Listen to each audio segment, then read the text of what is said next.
Internet, what's up? Okay, I had the crappy microphone plugged in, so everything was all static. So you get the super polished second version, second take, second version, same thing.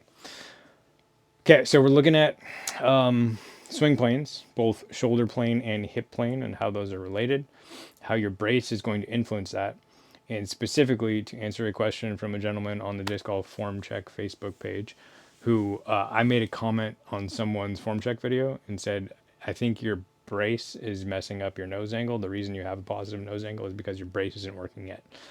So this gentleman asked me a question and said, "What? I've never heard that before. What's that about?"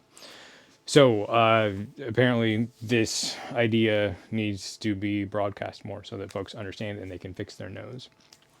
So a lot of times people think, "Oh, my nose angle's wrong. Okay, I gotta do something about coffee, something about turning the key, something about changing my grip." And those can all be parts of fixing a nose angle issue, but they're not silver bullets. Those things are not going to fix the issue, especially if your real issue is more foundational. It has to do with your brace. So a lot of times, elbow drop leads to a swoop, which leads to the nose up. And a lot of times that's compounded by your hip plane being messed up because your brace isn't working yet. Hip plane messes up, shoulder plane messes up, swing plane, and then everything gets screwed. So what are those terms? Hip plane is the hip plane is in the way I define it is an arbitrary imaginary shape that would be made if you put laser pointers on your hip sockets as you were spinning around. So a plane defined by my hips spinning around, if I'm spinning perfectly flat, which we don't really want to do for a shot, that would be my hip plane. If I'm on a hyzer, then my hip plane would be here. If I'm on an anhyzer, things get complicated because I'm not going to be here the whole time. But I might try in an extreme anhyzer to have my hips be in that rainbow configuration, have my shoulders be in that rainbow configuration, have my arm be in that rainbow configuration. I might try to find a way to make that work by maybe stepping further that way with my brace and throwing my hip over and then having to do some weird recovery step off the front of the T-pad. But the main idea is we want the hip plane to mostly agree, meaning be parallel to the shoulder plane. And then we want the arm plane to be in agreement with the shoulder plane. So if my shoulder plane is here and my arm plane is down here, probably not going to work the best. If they're perfect, because I have a high degree of shoulder mobility and I can geometrically keep my arm on my shoulder plane, that's great. If I can't, and most pros don't, I'm going to drop my elbow slot down a little bit lower and pull through there, and probably have to do a little bit of external rotation so that my elbow crease is up at and after my hit point, where we're supinated and we like soup in the follow through. We are not people who hate soup generally. Though Seabass says that is an option, I don't understand how. So we should talk about that. Okay, so defined hip plane, shoulder plane. Talked about how those want to be in agreement. They at least want to be close. When they get messed up, for example, if I do beginner things, take too long of a next step, get leaned back, and then have to do things to get to the front, then I don't have a clean shoulder plane. Here I have a very clean shoulder plane because my toe is anchored and my head is anchored. Those are not going to move. Those are going to define an axis. And as I spin around that axis, my planes are both perfectly in alignment. As long as I can keep my elbow in a reasonable spot, it's going to work. That breaks down when I get here because there's no way for this plane to go forward that makes sense. I have to move and then turn, because if I just turn, we're skying it. So I have to move and turn at the same time, and there's this happening. That is horribly inefficient and tends to screw up all of your things. Nose angle, one of them. So if I have a little bit of a swoop and I have a little bit of a crank over of my shoulders, those tend to exacerbate each other and then everything goes to heck. If I take too long of a neck step and I get too anchored here and I end up driving over my brace, where both of my hips are coming up instead of my front hip going up and back, my basket of rocks hip going down and forward, that again creates a centered rotation. It's a recurring theme here. So we want centered rotation. If your rotation isn't centered to a reasonable degree, then you're going to have swing plane issues. And that's usually going to exacerbate nose-up issues. So from conversations with Chris Taylor, Garrett Gurthey is the best at that. His center of gravity drifts 3 inches according to motion capture. I believe the stat is from peak reach back to hit point.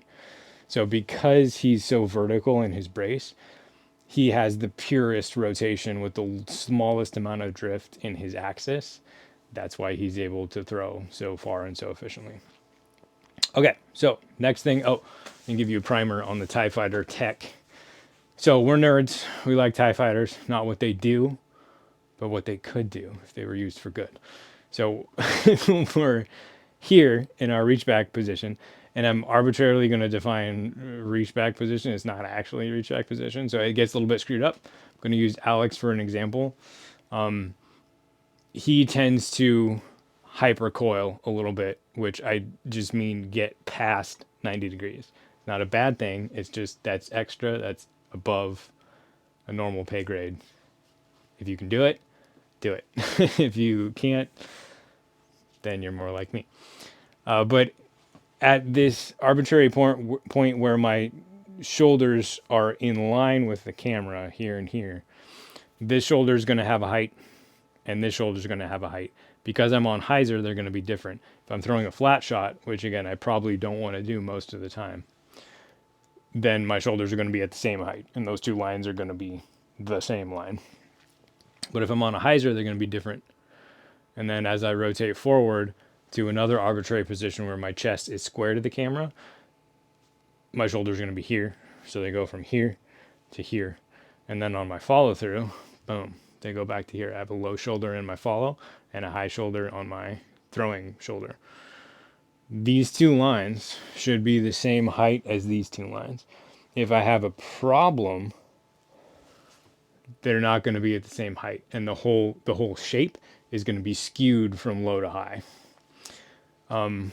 Also, there's some little bit of a problem if my center line isn't square.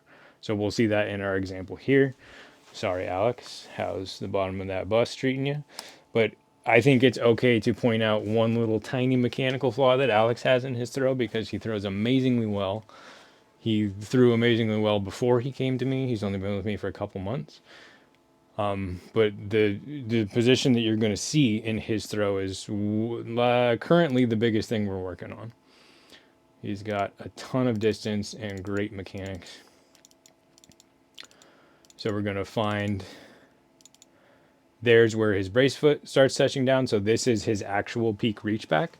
But because he's a little bit hypermobile in spine and he is able to hypercoil like this, where he gets his shoulders past 90, just as an experiment, because I don't get to coach for players that are this flexible often, I'm going to arbitrarily find a spot where I'm looking past his shoulders squarely and mark his shoulder positions there. This is not going to make a huge difference. Can't see where his front shoulder is. I'm going to center mass and say it's about there. And then his rear shoulder, I'm going to say it's about there. Let me back that up and see if that makes any sense. Yes. So his rear shoulder is actually coming down as he gets his brace down. That's kind of interesting. That's neither here nor there. So as we get back to, so we could be nice and grab that frame, and then we would get a pretty straight line across the shoulders. But let's be brutally honest, get to where his shoulders are square, and then we can see the one little mechanical flaw in how Alex is throwing, that this front shoulder is a little bit high. So we could get a little bit better mechanics. We could agree with geometry a little bit better if we were to get that front trap to chill out, get the shoulder blade to move down the back, and get the front shoulder socket lower, which would also lower the elbow position and allow us to build a little more space in there. But moving forward, arbitrary follow through position where his shoulders are again square to us, center mass of the front shoulder, center mass of the rear shoulder. This is the TIE Fighter. Boom, boom. So Alex has a pretty darn clean TIE Fighter, which means he's doing a good job of staying behind his brace, staying centered.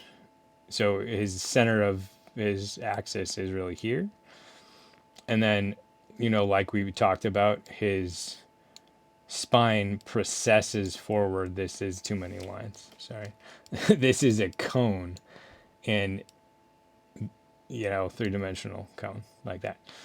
And his axis of rotation is here, but his spine's actually going to move around that because that's how physics works.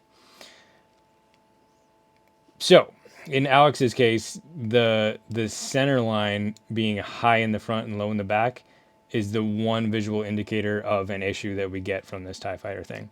If you do the TIE Fighter thing on Drew Gibson at any point in Drew Gibson's career, I believe. I've done this on a lot of Drew Gibson throws. It always comes out like this. It's always pretty darn near perfect, which means his throwing shoulder is going from here through a center point to here. His trailing shoulder is going from here through a center point to here. And always and every time the rotation is perfectly centered on the center and everything looks nice and clean. Perfect little TIE Fighter. So, get a side view of yourself. Do this exercise. Look at your trend. So Drew goes from here to here and here to here and has a perfectly flat line. A beginner who's taking too long of a next step, turning their toe back and coming over their brace. So Alex does a really nice job staying behind his brace. If someone is not doing that and they're going over their brace, their hips are going to start here and then their hips are going to rise up during the whole throw. And their TIE Fighter is going to look something like this. Their front shoulder is going to get pokey. So that the front side of that line is going to be high. And then their shoulders are going to have trended up just like their hips did. That indicates you're not getting centered on your brace. You're not staying behind your brace. You're tipping over the top of your brace. And that, if you have any swoop at all, which you probably do, the hips going up is going to make that swoop even worse. So there's a tool that will partially put me out of business and mean that you don't have to get on the Patreon because you can just fix your own stuff. So if you can do that, great, do it. There's the idea. Go get a slow-mo clip of your throw, pause it. Here, draw your lines. The program I'm using to do that is built for Linux, which you probably don't have. MacOS, I don't know what to use. You can find it. If you're on Windows, there's a free program called Epic Pen. I believe Nick Crush uses that one. The stuff that Josh uses is behind a paywall, I think, so I'm not sure what a free option for Mac users would be. If you know, drop a comment down there. But get your footage, find this point, draw your lines. Find this point, draw your line. Find this point, draw your lines. Look at what you see. Try to figure out, are you Drew Gibson? In which case, join the Pro Tour. Or do you have an upward trend, or do you have a downward trend? It's possible to have a downward trend. If you do one of these, you might have a downward trend. I haven't really seen that very often, or felt the need to do a TIE Fighter drawing on someone who's doing that because they know they're not bracing. But try the tool. If that keeps you off the Patreon, so be it. If this piques your interest and you want to hop on the Patreon, there's a link down there. Please go check it out. I would love to work with you. All right, let's call it there. Good luck, Internet. Hope that helps.